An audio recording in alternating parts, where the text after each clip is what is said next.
마침내 역사상 지정학적 파급력이 가장 큰 터널 프로젝트 중 하나가 마침내 현실이 될 것 같습니다.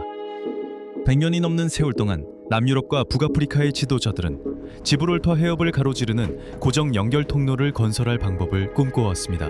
대서양과 지중해 사이, 그리고 유럽과 아프리카 사이에 위치한 이 좁은 바닷길은 가장 좁은 곳이 불과 14km에 불과합니다. 수세대에 걸친 노력에도 불구하고 수많은 장애물들이 이러한 프로젝트를 계속해서 막아왔습니다. 비용, 정치, 까다로운 지질학적 문제 등 모든 것이 장애물이었습니다. 하지만 2020년대 들어 상황이 달라지고 있습니다. 스페인과 모로코 간의 외교 관계가 개선되고 있습니다. 모로코의 고속철도에 대한 야망이 커졌고, 이 프로젝트의 현대사에서 처음으로 한 선도적인 TBM, 터널 굴착기 제조업체가 오랜 기간 추구되어온 유럽과 아프리카를 잇는 고정 연결이 오늘날의 기술로 실제로 실현 가능하다고 결론지은 것으로 전해졌습니다. 이것이 의미하는 바는 스페인과 모로코 사이의 해저를 가로지르는 영불 해협 터널과 유사한 터널이 생긴다는 것이며, 이는 지중해를 바라보는 인식을 새롭게 바꾸고 유럽 아프리카 관계를 변화시킬 가능성이 높다는 것입니다. 하지만 이 터널은 저렴하지도 쉽지도 않을 것입니다. 이 터널은 지금까지 중정치적으로 가장 영향력이 크고 기술적으로 가장 어렵고 잠재적으로 가장 깊은 해저 터널이 될 것입니다. 이번 루킹 포 에피소드에서 저희와 함께 흥미롭지만 벅찬 지브롤터 해협 터널을 탐험해 보시죠. 이 채널에서 다룬 프로젝트 가운데 이보다 더 오래 구상된 사례는 거의 없습니다. 지브롤터 해협을 가로지르는 터널이 공식적으로 처음 고려된 것은 1869년이었고 아프리카와의 연결을 생각하기에 정말 특별한 시기였습니다. 스페인은 막 이사벨라 2세 여왕을 폐위시키고 현대적인 유럽 국가로 거듭나기 위해 자유주의 헌법을 작성하기 시작한 참이었습니다. 당시는 철도 시대의 한가운데였고, 그 시대의 진취적인 정신은 엔지니어들로 하여금 이런 프로젝트가 실제로 가능할지 처음으로 궁금해하게 만들었습니다. 영국은 약 20년 전에 세계 최초의 수중 터널을 템스강 아래에 건설했으며, 프랑스는 몽스니에서 최초의 대형 알프스 터널이 될 터널을 끊임없이 건설하고 있었습니다. 하지만 가장 중요한 것은 스페인이 처음으로 해역 터널을 고려했던 바로 그 해인 1869년에 이집트에서 수에즈 운하가 완공되었다는 점입니다. 당시 수에즈 운하는 현대 세계 대륙간 무역 인프라의 상징이었습니다. 하지만 이런 낙관론에도 불구하고 유럽과 아프리카를 잇는 터널은 당시 기술로는 여전히 너무 앞서 있었습니다.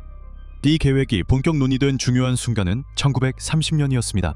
1930년 3월호 파퓰러 메카닉스 잡지에서는 스페인 엔지니어들이 암석 지층을 확인하기 위해 예비 수직 갱도를 팠다고 설명하고 있습니다. 이 기사에서는 터널이 총 길이가 20마일이고 수면 아래 1500피트, 즉 약 460m 이상 깊이에 건설되어야 한다고도 설명하고 있습니다. 이 내용은 당시 과학자들이 해협에서 가장 좁은 구간에 단순히 다리를 놓는 것이 그 구간의 극심한 수심 때문에 실현 불가능하다는 사실을 이미 알아냈다는 것을 보여줍니다. 파퓰러 메카닉스는 같은 해 8월 유럽과 아프리카를 잇는 가장 기묘한 터널이라는 제목의 기사를 업데이트로 실었으며, 기사에는 표준 궤도 철도와 자동차 고속도로가 들어가는 대형 콘크리트관 그림이 실렸습니다. 하지만 이러한 유망한 발전에도 불구하고 엔지니어들은 다시 한번 이 비전을 현실로 만들 기술이 아직 존재하지 않는다고 결론지었습니다. 모로코의 하산 2세 국왕과 스페인의 후안 카를로스 1세 국왕, 이 두 나라를 잇는 구정 연결에 대한 공식적인 연구를 시작하기 위한 공동 선언문에 서명한 것은 1979년에 이르러서였습니다. 약 2년 후인 1981년 스페인은 세세스케이를 설립했는데, 이는 스페인어 약자로 지브롤터 해협 횡단 고정 연결 연구를 위한 스페인 협회를 의미합니다. 그리고 거의 반세기 동안 모로코 측 SNED와 함께 지브롤터 해협은 꼼꼼하게 연구되어 왔습니다. 그 기간이 터무니없게 느껴질 수도 있지만 관료주의, 자금, 정치 모두 영향을 미쳤습니다. 이에 대해 곧 설명하겠습니다. 하지만 해협을 통과하는 터널을 전면적으로 연구하는 것은 정말 어렵습니다. 심지어 20세기 후반 에도 계획자들은 해저 아래에 실제로 무엇이 있는지와 같은 기본적인 질문들과 여전히 씨름하고 있었습니다.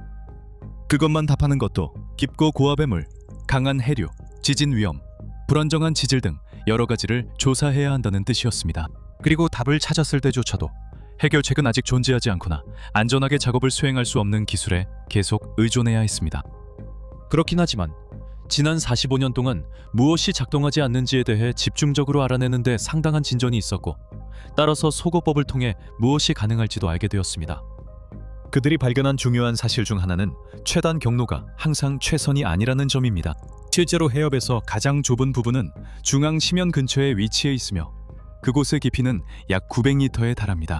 가장 좋은 경로, 혹은 더 정확히 말하면 가장 덜 부적합한 경로는 가장 좁은 지점의 서쪽에 위치한 더 얕은 해저 능선인 카마리날 능선을 통과하는 것으로 밝혀졌습니다. 이로 인해 제한된 터널의 길이는 아마도 2배 반에서 3배까지 훨씬 더 길어지지만 동시에 터널 건설이 가능하게 만듭니다. 다른 중요한 세부 사항들도 드러났습니다.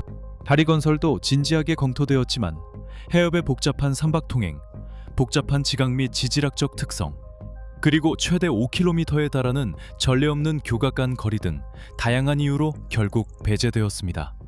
자동차용 터널 아이디어도 배제되었습니다. 계획자들은 또한 터널을 뚫게 될 지반에 대해 많은 것을 알게 되었습니다. 주로 플리시, 포스트 플리시 지층으로 구성됩니다. 이것들은 두껍고 불균일한 암석, 사암, 셰일, 마를, 점토, 석회암층으로 이 지역의 산과 해저가 천천히 형성되고 이동하면서 쌓인 것입니다. 그리고 그 과정에서 그들은 매몰된 고대 수로, 즉 본질적으로 고대의 해저 계곡이 메워져 해저 아래에 숨겨진 것을 발견했습니다. 이는 터널 공사 도중 갑자기 부드럽고 불안정한 지반을 만날 위험을 추가로 안겨줍니다. 하지만 지식이 쌓여도 이 프로젝트는 수십 년간 반복되는 악순환에 갇혀 있었습니다. 1990년대에 이 프로젝트는 이미 공상에 불과한 단계를 훨씬 넘었습니다. 하지만 예비 타당성 조사와 타당성 조사를 위한 자금은 충분했지만 실제 건설을 위한 확실성은 결코 충분하지 않았습니다. 왜냐하면 실제로 얼마나 비용이 들지, 얼마나 시간이 걸릴지, 비용 초과나 지연 또는 재난이 발생할 가능성이 얼마나 될지와 같은 핵심 질문에 답해야 했기 때문입니다. 스페인과 모로코가 서사하라, 이주, 세우타와 멜리아, 업, 안보, 그리고 더 넓은 지역 정치에 대해 반복적으로 긴장을 겪어왔다는 점도 도움이 되지 않았습니다. 한마디로 복잡합니다. 그리고 이 정도 규모의 터널 프로젝트는 그야말로 특별한 외교적 안정성이 필요합니다. 최근 수십 년 동안 이 프로젝트는 더 시급한 위기들에 비해 긴박감이 부족하다는 점에서도 어려움을 겪었습니다. 터널은 엄청난 개선책이 되겠지만 당장 눈앞의 시급한 위기를 해결해주는 것은 아닙니다. 하지만 가장 중요한 점은 터널 굴착 기술로 심해 지형을 안전하게 굴착할 수 있을지 확신이 없었다는 것입니다. 20세기 대부분 동안 긴 터널들은 주로 천공 발파, 로드 헤더, 압축 공기 작업, 그리고 초기 터널 굴착기, TBM 같은 다양한 방법을 혼합해서 건설되었습니다. 이전 기계와 기술은 지반이 예측 가능할 때 가장 효과적이었습니다. 만약 혼합 지반, 즉 한순간에는 단단한 암석, 다음 순간에는 점토 같은 다양한 지반을 만나게 되면 작업 진행이 위험해지거나 아예 불가능해질 수도 있었습니다. 기계 멈춤, 굴착면 붕괴, 갑작스런 물 유입, 공구 마모 등 다양한 문제가 발생할 수 있었고 결국 프로젝트는 비용만 들이고 장비만 손상시키는 헛된 작업이 될 수도 있었습니다. 반면에 현대식 TBM은 확연히 다릅니다. 사실상 이들은 밀폐된 지하 공장에 더 가깝습니다. 이들은 굴착을 하고 터널 전면을 지지하며 굴착물을 제거하고 콘크리트 라이닝 세그먼트를 설치하고 지반 거동을 모니터링하며 운영 파라미터를 지속적으로 조정할 수 있습니다. 이들은 복합 지반 통과에 훨씬 뛰어나고 이는 해협 터널에 꼭 필요했던 발전이었습니다. 단순히 드릴을 키우는 문제가 아니었습니다. 해협 터널 건설에는 전혀 다른 세대의 기계가 필요합니다. 이 기계는 바다를 막으며 굴착하고 움직이는 지반 상태를 파악하고 지나온 뒤 미터 단위로 터널을 건설해야 합니다. 그리고 이것이 바로 2025년에 독일 TBM 제조업체 헤렌크네이트가 획기적인 연구를 발표했다고 전해지는 이유입니다. 이 연구에서 처음으로 스페인과 모로코를 잇는 쌍굴 철도 터널이 현재의 터널링 기술로 굴착될 수 있다고 결론지었습니다. 이 발표의 중요성은 아무리 강조해도 지나치지 않습니다. 헤렌크네이트는 세계 최고의 TBM 회사 중 하나이며 그들의 전례 없는 결론은 150년에 걸친 시대의 종말을 의미합니다. 19세기 중후반 이후로 지도자들은 이뤄질 수 없을 것 같은 이 꿈을 붙잡으려 애써왔습니다. 이제 이 꿈이 이룰 수 없는 게 아니라고 자신 있게 말할 수 있습니다. 하지만 물론 그것이 성공할 것이라고, 더군다나 언제 성공할 것이라고 말하는 것과는 거리가 멉니다. 터널이 가능해졌다고 꼭 건설되는 것은 아닙니다. 스페인과 모로코는 아직 극복할 장애물이 남아 있습니다. 하나는 정치적 의지입니다. 최근 보도에 따르면 두 나라는 2027년쯤에 시범 탐사 터널을 추진할지 결정할 수 있다고 합니다. 이는 스페인과 모로코가 터널 건설 여부를 공식적으로 결정하기까지 최소 1년 이상 더 걸릴 수 있다는 의미이기도 합니다. 보도에 따르면 이 프로젝트는 완공까지 최소 10년이 걸릴 것으로 예상되며 비용은 약 85억 유로, 즉 99억 달러에 이를 것으로 추정됩니다.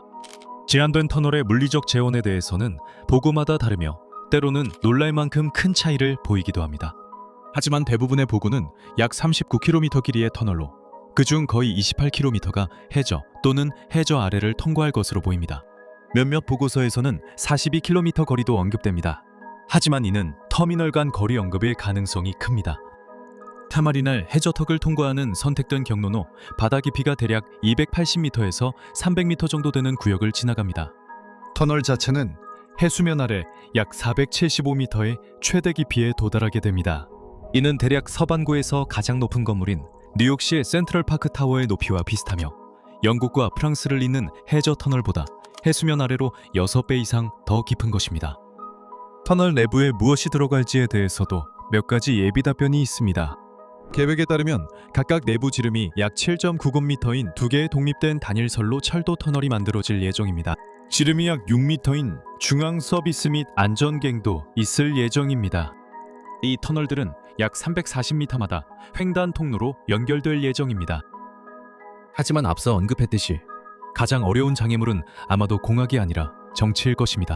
스페인과 모로코는 최근 몇 년 사이에 더 가까워졌지만 그들의 관계에는 깊은 균열이 있습니다. 수타와 멜리아에 대한 영유권 분쟁, 지속적인 이민 문제 갈등, 그리고 서사하라 문제라는 긴 그림자가 드리워져 있습니다. 이곳에 터널이 건설되면 기차만 오가는 곳이 아니라 유럽과 아프리카를 잇는 국경 통로가 됩니다. 다시 말해 역사적으로 서로를 신뢰하는 데 어려움을 겪어온 두 정부가 매일같이 세관, 보안, 이민 정책을 긴밀히 조율해야 하는 실제 검문소가 되는 것입니다. 이러한 여러 장애물들 때문에 확실한 한 가지는 당초 기대와 달리 포르투갈, 모로코, 스페인에서 열리는 2030년 월드컵에 맞춰 터널이 완공되지 않을 것이라는 점입니다. 실제로 2027년에 탐사용 터널이 순조롭게 진행된다고 가정하면 본격적인 공사 시작일은 2030년으로 예상됩니다. 그리고 이것은 실제로 터널이 개통되는 모습을 2040년까지는 보기 힘들 것임을 의미합니다. 그때쯤이면 유럽과 아프리카를 연결하려는 꿈은 170년이 된 셈입니다. 하지만 시간이 오래 걸려도 그날이 오면 그것은 단순한 터널이 아닐 것입니다. 그것은 지구에서 상징성이 가장 큰 건축물 중 하나가 될 것입니다. 지중해는 경계선이라는 역할을 멈추지 않겠지만 동시에 또 다른 무언가, 즉 다리이자 유럽과 아프리카가 더 긴밀히 연결되는 미래의 궁극적인 상징이 될 것입니다.